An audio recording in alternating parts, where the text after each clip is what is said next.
तो हेलो दोस्तों, नमस्कार। Welcome back teacher motivation. तो कैसे हैं दोस्तों? आशा करते हैं, उम्मीद करते हैं कि आप सभी लोग बहुत अच्छे होंगे और अपनी परीक्षा की कर रहे होंगे तैयारी। तो दोस्तों, आप सभी लोग को बता दें कि आपने सीटेट का एग्ज़ाम जो दे दिया है और हम भी उसी पे कर रहे हैं चर्चा। जो कि सीटेट के एग्ज़ाम में मैंने बहुत ही प्रश्न दिखाए हैं और आपको पता भी होगा, आप लोग एग्ज़ाम में बैठे हैं तो इस सीटेट ने इस बार कैसे कैसे सीटेट के माध्यम से कैसे कैसे प्रश्न पूछे गए। प्रश्न को पढ़ने में ही टाइम चला गया और साथ में इतने क्वेश्चन घुमा के पूछे और साथ में कुछ ऐसे प्रश्न जो डाउट प्रश्न, सबसे बड़ी मुद्दे की बात है कि डाउट प्रश्न ऐसे पूछे गए जिसमें विकल्प में हम लोग फंस गए। ठीक है, बहुत से अभ्यर्थियों का कमेंट था कि विकल्प में हम लोग फंस गए, अब क्या किया जाए। तो कुल मिला जुला के आप लोग को मैं यही बताऊंगा कि भाई आप लोग घबराएं नहीं और मेन मुद्दा की जो चर्चा आज के बीच है आप लोग के बीच हम करने आए हैं। ठीक है दोस्तों आप सभी लोग को यही कहेंगे कि आइए हम अब जो की चर्चा आप लोग के बीच में आज करने जा रहे हैं। सबसे बड़ी बात यहाँ पर मैं आप लोग को बता दूं कि सीटेट के ऑफिशियल वेबसाइट पर हूँ और जो भी कुछ आपको देखना होगा सीटेट के ऑफिशियल वेबसाइट पर जाकर आप लोग चेक कर सकते हैं। ठीक है, आइए अब मुद्दे की बात करते हैं। चैनल पे पहली बार है तो मेरे चैनल को सब्सक्राइब कर दो। तो दोस्तों, मैं आपको ये बता दूं कि जो सीटेट के एग्ज़ाम हुए हैं, बहुत ही बच्चों का कमेंट था कि सर इसमें दोनों पेपर बहुत ही हार्ड हुए हैं और हार्ड के साथ देखा जाए तो सबसे अधिक 7 तारीख का था, कुछ लोग कह रहे हैं 8 तारीख का था। देखो, परीक्षाएं जब सीबीएसई ने जो लेवल पर लिया है, दोनों पेपर लगभग सेम ही था। हो सकता है कुछ क्वेश्चनों का अंतर हो जिसकी वजह से मॉडरेट और हार्ड लग रहा हो, लेकिन अब मैं आपको ये बताऊंगा कि ये सीटेट का एग्ज़ाम जो है आप लोग को देने के लिए एक पात्रता परीक्षा है। ठीक है, ये बहुत बड़ा कोई एग्ज़ाम नहीं है, आपको बस पात्र होना है। पात्र होने के लिए एक चीज़ का ध्यान देना है कि इसके प्रैक्टिस सेट और जितने भी सेट है उसको लगाना है। अब यहाँ पर जो क्वेश्चन मैंने दिखाया था आपको, लगभग 10 से 15 क्वेश्चन हर सेट में मैंने दिखाया है कि ये क्वेश्चनों में विवाद हो सकता है।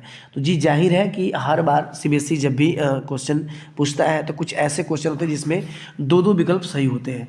अगर आपको श्योर लग रहा है कि यही विकल्प है और आपने किसी कोचिंग प्लेटफार्म के माध्यम से भी लग रहा है कि यही होगा, लेकिन सीबीएसई क्या करता है कि वो उसमें अपना आंसर चेंज कर देता है। ठीक है, अच्छा, उसको लगता है कि ये भी सही है, तो मैंने दो दो विकल्प जो आपको दिखाया था, इन दो दो विकल्प में भी कोई लिया जा सकता है। पिछली बार का मैं आपको दिखाऊंगा, पिछली बार जो आंसर की थी, ठीक है, उन आंसर की में जेड करके 9 करके दिया गया था। कॉमन नंबर 2 नंबर 4 नंबर क्या होता है, जिसका 3 विकल्प से उसके लिए क्या होता है, ये बहुत ही बड़ा मुद्दा है। इसकी वीडियो में एक बनाऊंगा आप लोग के बीच। ठीक है, एक वीडियो मैं इसकी बनाऊंगा ताकि आप लोग ये समझ सकें कि आखिरकार इसका मतलब क्या होता है। ठीक है, तो कुल मिला जुला के हम आपत्ति करने के लिए तैयार हैं। सीबीएसई के आंसर क्या कर रहे हैं इंतज़ार।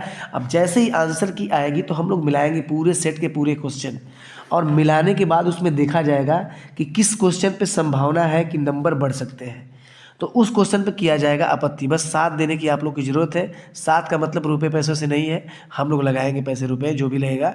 आप लोग को बस इतना साथ देना है कि आपको भी एनसीईआरटी प्रूफ देना है, हम लोग भी एनसीईआरटी प्रूफ देखेंगे और आप लोग को भी एनसीईआरटी प्रूफ लाना होगा, तभी नंबर बढ़ेंगे। ये चीज़ ध्यान दीजिएगा।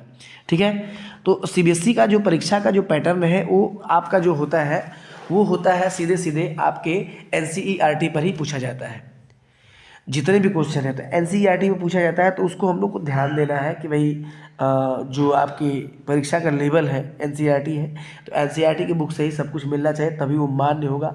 आपको दिखाना होगा किस पेज पर है, कौन सी बुक है, किस पेज पर दिखाना होगा, तभी सीबीएसई मानेगा और आंसर बढ़ाएगा। पिछली बार बढ़ाया भी था, पिछली बार आंसर बढ़ा भी था। ठीक है, तो अब एक चीज़ का ध्यान देना है कि एक दो आंसर की उसमें आती है, एक फाइनल आंसर की। ठीक है, एक पहली आंसर की आएगी जिसमें नंबर पहले से ही बन के आएगा, Z9 करके आएगा ऐसे करके।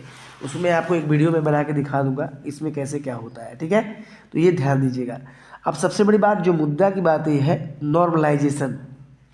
क्या नॉर्मलाइजेशन होगा कि नहीं, कितने विवादित प्रश्नों पे नंबर बढ़ सकते हैं, नॉर्मलाइजेशन होगा कि नहीं, अगर नॉर्मलाइजेशन होता है तो किसके बढ़ेंगे और किसके घटेंगे, ये बात है।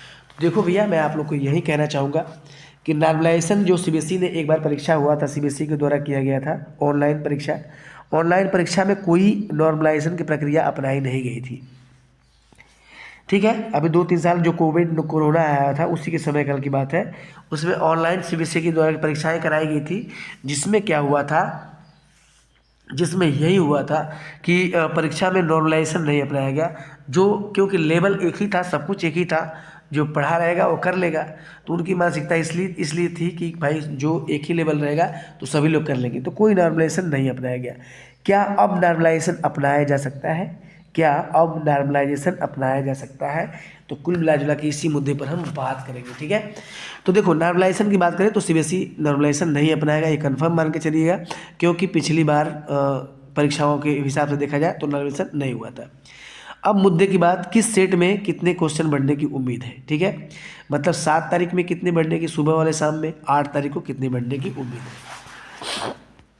तो देखो दोस्तों, मैं आपको यही बताऊंगा कि ये जो बात है, इस पे मुख्य बात ये है, ये सीबीएसई के ऊपर निर्भर करता है कि अब वो जो क्वेश्चन जो पूछा गया है 7 और 8 तारीख में, तो मेरे हिसाब से लगभग बराबर ही था, ठीक है। तो जो आपका नॉर्मलाइजेशन की प्रक्रिया है उसमें कोई अपनाने की ज़रूरत उनको लगती भी नहीं है और अपनाएंगे भी नहीं, ठीक है।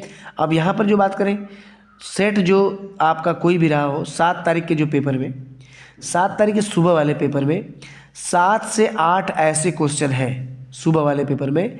एसएसटी में, कुछ विज्ञान में भी है, कुछ अब सीडीपी में भी है, हिंदी में, संस्कृत में भी है, ठीक है।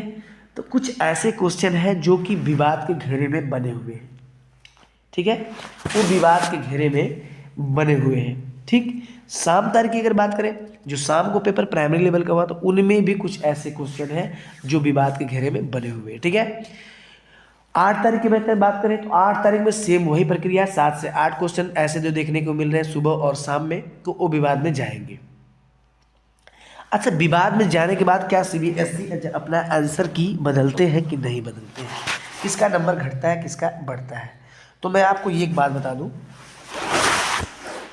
कि पिछली बार के हिसाब से नंबर बढ़े थे, ठीक है, किसी के घटे नहीं थे। जो जितने नंबर आया था उसका उतना ही नंबर था। कुछ लोग का 1-2 नंबर प्लस हो गया था, कुछ लोग का 1-2 नंबर माइनस हो गया था, ठीक है। तो ये नॉर्मलाइजेशन की प्रक्रिया के हिसाब से नहीं होता है। जो नंबर घटते बढ़ते आपके गोले के हिसाब से बढ़ते हैं। जो गोले आप भरे हैं सही भरे हैं कि नहीं, अगर वो गोला कहीं दूसरे जगह हो गया होगा या हो सकता है थोड़ा कलर कम हुआ होगा तो भी नंबर घट जाता है। तो ये चीज़ आपको देखना है। सीबीएसई आपको जो आपका बुकलेट नंबर है सीबीएसई आपको भेज के दिखाएगा, आपको दिखाएगा कि बुकलेट नंबर आपको कब मिलेगा, कैसे मिलेगा, कैसे आपको आंसर की मिलाना है, सब प्रक्रिया आपको सीबीएसई दिखलाएगा, ठीक है। तो चलो मैं आपको बता दूं, सीबीएसई के आंसर का कर रहे हैं हम लोग इंतजार, क्योंकि जितने विवादित प्रश्न हैं, ठीक है, जिन्हें हमें लगेगा कि एनसीईआरटी प्रूफ है तो उस पर किया जाएगा आपत्ति, ठीक है। आपत्ति करने के लिए हम तैयार हैं। अगर आप लोग तैयार हैं तो नीचे आप लोग कमेंट जरूर करें कि हम लोग तैयार हैं, और आप लोग भी तैयार रहेंगे। अगर आप लोग साथ देंगे तो निश्चित तौर पर विवादित क्वेश्चनों पर आपत्ति होगी। बहुत से क्वेश्चन ऐसे हैं जो विवाद के घेरे में है, ठीक है। तो दोस्तों आज के लिए इतना ही। जस्ट मिलते हैं आप लोग अगली वीडियो में। चैनल पे पहली बार है तो सबसे पहले चैनल को सब्सक्राइब आप लोग करिए, क्योंकि सीटेट से रिलेटेड वीडियो मैं बना रहा हूँ ताकि आप लोग को इन्फॉर्मेशन मिल सके, ठीक है। तो आज के लिए इतना ही, अगली वीडियो मिलते हैं, तब तक के लिए धन्यवाद, बहुत बहुत धन्यवाद।